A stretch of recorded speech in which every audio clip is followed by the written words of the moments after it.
Los Angeles Lakers always runs on moments like this, when the rest of the league shrugs off a headline as noise, and this franchise treats it like a signal. While people joke on social media and pretend nothing's changing, a real shift is happening. A 26-year-old superstar guard in Memphis is testing the limits of his franchise's patience again. The relationship is publicly strained, and for the first time, the idea of prying him loose doesn't sound like fan fiction. It sounds like a question of timing, leverage, and which organization is actually built to handle everything that comes with him. This is Lakers News Fan Report. I'm your host, and if you're with me, you're here because you want serious coverage of our team, real updates, verified context, and sharp speculation about moves that can actually change banners, not just timelines. Tonight, I'm bringing you inside the Ja Morant conversation from a Lakers lens, why his situation with the Grizzlies is more fragile than it looks at first glance, why his profile fits exactly what this roster is missing, how the money, risk, and culture factor in, and why, if the door opens even an inch, Los Angeles is one of the very few places that can walk through it without flinching. To understand why this rumor has any oxygen at all, start in Memphis, not in LA. This latest incident wasn't a quiet fine. It was a one-game suspension from his own team for conduct detrimental to the group right after a loss to the Lakers, tied directly to a post-game confrontation with the coaching staff.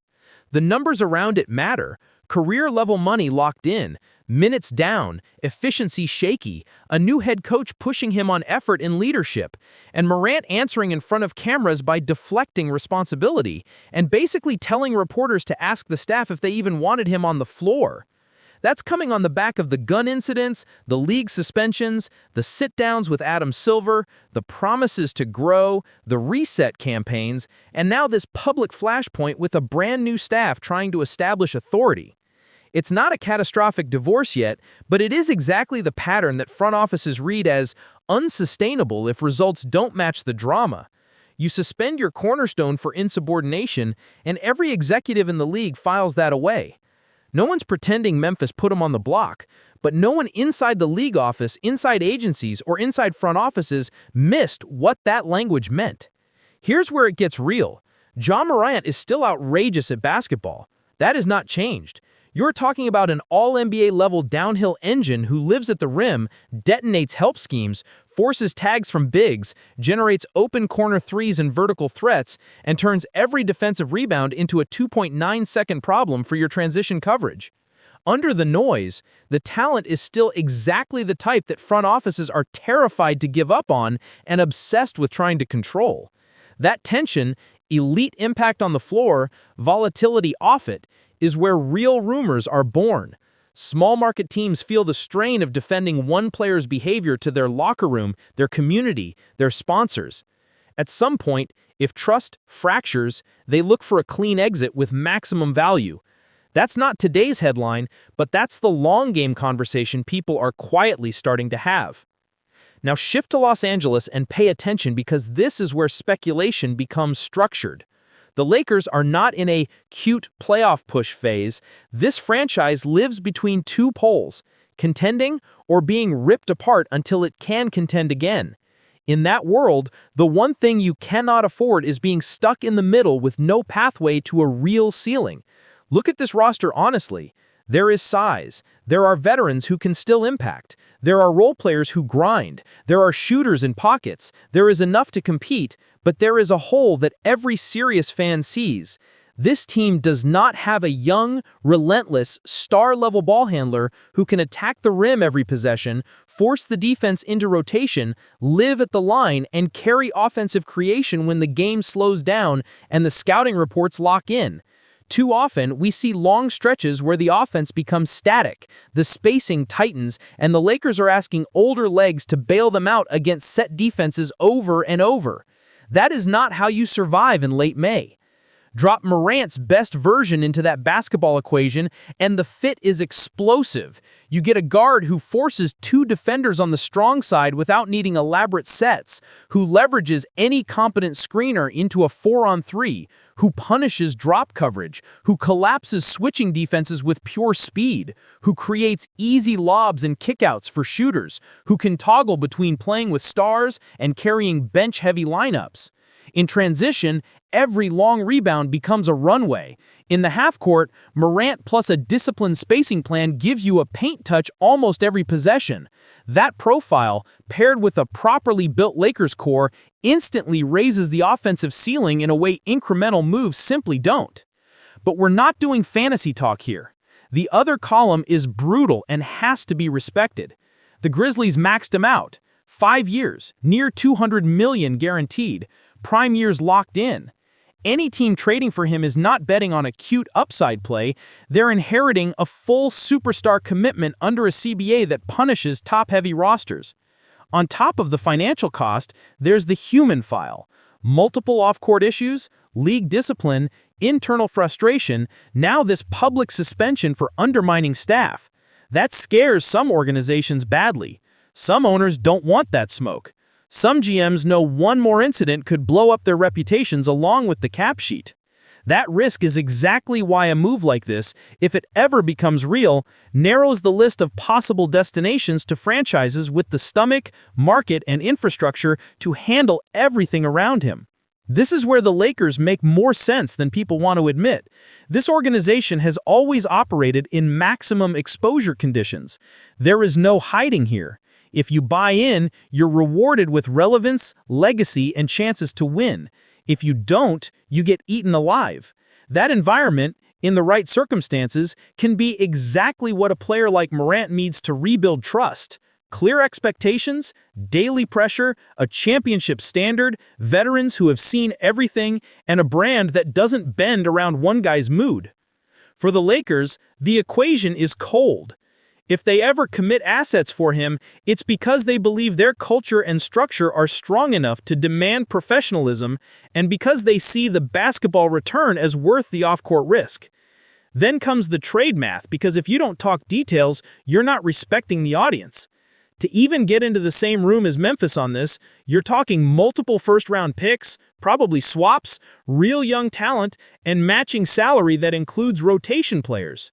Memphis will not move a star of this magnitude for spare pieces, even if they're frustrated. They'd frame it as a reset, clearing the drama, resetting their cap sheet, retooling around different personalities. For the Lakers, tying up that much capital in Morant means fully committing to a stars and precision depth model under severe CBA constraints. One wrong contract on top of his, and you're frozen. One more off-court incident, and you're locked into a disaster. That's why this front office, if it ever pushes the button, has to be absolutely convinced he's ready to grow up, and that the locker room is built to absorb his personality, not be bent by it. On the court, though, imagine the version that works. A locked-in Morant as the long-term face of the backcourt, pushing tempo, forcing rotations, making life easier for every shooter and rim runner on the roster. Role players who right now feel like secondary pieces would suddenly find themselves eating off wide-open looks because defenses can't stay in single coverage. Late game, you don't have to grind through the same static sets. You can flatten the floor, put the ball in the hands of an elite driver, and spam actions that force switches and fouls. Over an 82-game season, his energy keeps you competitive on nights when the veterans are managing their bodies. In playoff series, his rim pressure becomes the counterpunch when teams sell out on the stars. That is why people inside the league, not fan pages, actual decision makers, at least say privately that if Morant ever becomes truly available, you cannot dismiss the idea of the Lakers poking around. There is also the narrative layer, and in this city, that's never decoration. It's part of the job description. Los Angeles has a long history of taking complicated, polarizing, even too much trouble superstars and turning them into championship pillars the moment they buy into the standard. You've seen it before. Guys who arrived with baggage or doubts and left with rings, banners, and their names tied to the fabric of this franchise instead of the noise that followed them in. The idea of Ja Morant using the Lakers stage to rewrite his identity from problem you have to explain to answer you can't game plan away isn't just a fun storyline. It's a weapon. It's powerful for the player, who would have a real chance to flip the narrative in front of the biggest audience in basketball. Powerful for the brand, which has always thrived on star power with edge as long as it's channeled into winning. And powerful for the league, which would much rather see one of its most electric young guards thriving in a structure that demands accountability than drifting from headline to headline. But that possibility doesn't erase responsibility. It magnifies it. You come here. You put on that jersey, and there are no more soft landings. You either rise to the standard, or you prove everyone who ever doubted your maturity right on the brightest stage possible with every misstep multiplied. That's why, if this rumor ever evolves beyond talk radio and timelines, it will never be framed as just a basketball trade. It will be presented and judged as a franchise-level bet on character, growth, and the belief that this organization can turn volatility into value without losing itself. So where are we right now exactly when we strip away the hype? No agreement, no handshake, no secret deal waiting to drop, no official framework with names and picks that anyone serious should treat as imminent. What we have is convergence. And convergence matters in this league. On one side, you've got a fresh suspension and visible friction between Morant and his own staff. Language like detrimental to the team in official releases, body language on the bench, clipped answers at the mic, and national discussion that has shifted from he made mistakes to how many chances do the Grizzlies want to give him. On another side, you've got analysts mapping out realistic landing spots if things ever truly break. And they're not throwing darts. They're looking at who needs a primary creator, who can survive the PR wave, who can navigate the CBA with another max salary, who has a brand big enough to make the risk feel logical instead of desperate. And then there's the Lakers, sitting in that exact intersection, a roster whose biggest structural hole, downhill guard play, consistent rim pressure, offensive creation from the perimeter, lines up almost perfectly with Morant's elite on-court skill set. A market that's used to handling noise, a franchise with a track record of swinging huge when the rest of the league gets timid. That combination doesn't confirm anything, but it absolutely justifies treating Ja Morant to the Lakers as a strategic rumor worth real breakdown, not as a throwaway fantasy to farm views for 30 seconds and forget. My read, looking at it as straight as possible, is simple but heavy. If Memphis keeps trending toward internal tension and underachievement, if the relationship between star and organization keeps eating hits instead of healing, and if Morant's camp ever signals, even quietly, that a reset might be on the table, the gravitational pull of the situation changes. If, on top of that, the trade cost recalibrates to account for both sides of his profile, top-tier superstar production on one hand, proven risk and image damage on the other, then the Lakers become one of the very few franchises with both the motivation and the platform to step into that race without bluffing.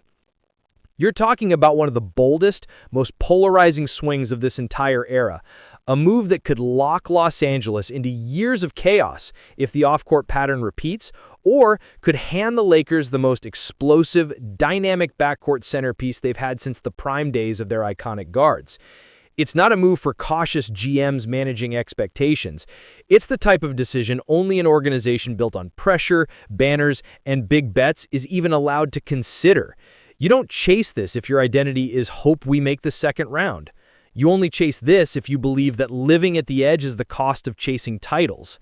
And that's exactly why I want you in this with me, because this isn't a cute yes or no poll. It's a mirror of what kind of franchise and what kind of fan base we want to be. If that door actually cracks open, really opens, not just rumors, if Memphis is suddenly listening, if the price on the table is multiple first-round picks, young rotation pieces, full financial commitment, and the understanding that Ja Morant wouldn't just be a rental, but a central pillar in Los Angeles for years, what do you do?